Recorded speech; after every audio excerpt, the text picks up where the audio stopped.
ప్రతి ఒక్కరిని గతం వేధిస్తుంది. భవిష్యత్తు భయపెడుతుంది. ఆ రెండిటి మధ్య చిక్కుకుని వర్తమానాన్ని నిర్లక్ష్యం చేయడం సగటు మనిషి యొక్క వీక్‌నెస్. అందుకే ఈ క్షణం విలువ తెలుసుకో. ఈ నిమిషాన్ని ఆస్వాదించమని జీవితాన్ని చదివేసిన మహానుభావులు చెబుతారు. ఇంతకంటే మంచి రోజులొస్తే రావచ్చు గానీ, గడిచిపోయిన క్షణం మాత్రం తిరిగి రాదు. అందుకే ప్రతిరోజు, ప్రతి నిమిషం విలువైందే. అయితే ఈ ప్రపంచంలో ప్రతి వ్యక్తి సంతోషంగా ఉండాలనే కోరుకుంటాడు. కొందరు సంతోషంగా ఉండేందుకు అధిక డబ్బు సంపాదిస్తే, మరికొందరు ఆ డబ్బు ఖర్చు చేసి కొత్త బట్టలు, వస్తువులు కొనుక్కొని అందులోని ఆనందాన్ని పొందుతారు. ఆనందాన్ని అనుభవించకుండా ఇతరులను చూస్తూ బ్రతికితే జీవితంలో ఆనందంగా ఎప్పటికీ ఉండలేరు. జీవితాన్ని ఆనందంగా మలుచుకోవడానికి నిపుణులు కొన్ని చిట్కాలు చెబుతున్నారు. అవేంటో ఈ వీడియోలో చూద్దాం. జీవితంలో మీరు ఎలాగైనా ఉండండి, ఎలాగైనా మాట్లాడండి, కానీ మీకోసం మీరు బ్రతకడం మాత్రం మర్చిపోకండి. ఈ క్షణం బాధాకరంగా ఉన్నా ఎల్లప్పుడూ అదే మీ వెంట రాదు. రాత్రి చీకటి కరుమరుగైనట్లు విషాదం కూడా కరిగిపోతుంది. వెలుగులీనుతూ తెల్లవారినట్లే ఆనందం మీ జీవితంలో కూడా ఉదయిస్తుంది. రేపటి భవిష్యత్తు గురించి ఎక్కువగా చింతించేవారు ఈ రోజును ఆనందించలేరన్నది అక్షర సత్యం. ఇలాంటి అవాంఛిత ఆలోచనలు నేటి ఆనందాన్ని దోచుకుంటాయి. కాబట్టి దేని గురించి ఎక్కువగా చింతించకుండా ఈ రోజును ఆనందంగా ఆస్వాదించండి. ఈ రోజు మనం కష్టతరమైన జీవితాన్ని గడుపుతూ ఉండొచ్చు. రేపు ఇలాగే ఉంటుందని చెప్పలేం. జీవితంలో ఎదురయ్యే కష్టాలు, నష్టాలు ఇవన్నీ తాత్కాలికం. ఈ రోజు రేపులా ఉండదు. కాలం గడుస్తున్న కొద్దీ కష్టాలు తొలగిపోయి మంచి రోజులు వస్తాయనే విశ్వాసం కలిగి ఉండాలి.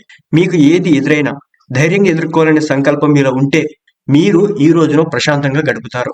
అదేవిధంగా సమస్యలు లేని వ్యక్తి ఈ భూమిపై దాదాపు లేడని చెప్పాలి.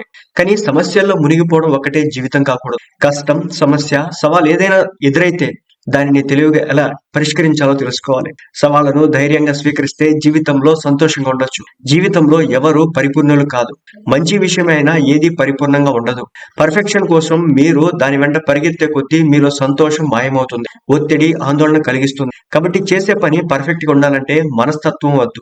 ఏదైనా తప్పు జరిగితే అది మళ్లీ జరగకుండా జాగ్రత్త పడండి. ఈ సలహా పాటిస్తే జీవితంలో సంతోషాన్ని తప్పకపోతుంది. మీ దినచర్యలో శారీరక శ్రమపై కూడా దృష్టి పెట్టండి. వ్యాయామం ఎండార్ఫిన్లను విడుదల చేస్తుంది. ఇది ఆరోగ్యం, శక్తిని పెంచుతుంది. ఫలితంగా ప్రశాంతంగా, సంతోషంగా ఉండొచ్చు.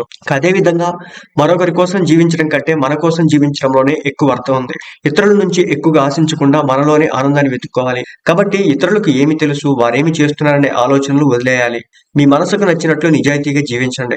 ఇది నిజమైన ఆనందానికి దారితీస్తుంది. మీరు సంతోషంగా ఉండాలంటే మిమ్మల్ని మీరు జాగ్రత్తగా చూసుకోవడం చాలా అవసరం. క్రమం తప్పకుండా నిద్ర, ఆహారం తీసుకోవడం, మనస్సును ప్రశాంతంగా ఉంచుకోవడం వంటివి చేయాలి. స్వీయ సంరక్షణకు ఎక్కువ ప్రాధాన్యత ఇస్తే అది ఆనందానికి దారితీస్తుంది. కొంతమంది తమ సొంత జీవితాల గురించి అధికంగా ఆలోచిస్తూ స్వార్థపూరితంగా ఉంటారు. ఇలాంటి వ్యక్తులు ఎప్పటికీ సంతోషంగా ఉండలేరు. అందువలన ఇతరులకు సాయపడడం, వారి పట్ల దయ కలిగి ఉండడం అలవాటు చేసుకోండి. ఇది మనసుకు హాయినిచ్చి ఆనందాన్ని కలిగిస్తుంది. ఆపదలో ఉన్న వారికి సహాయం చేయడం అలవాటు చేసుకోండి.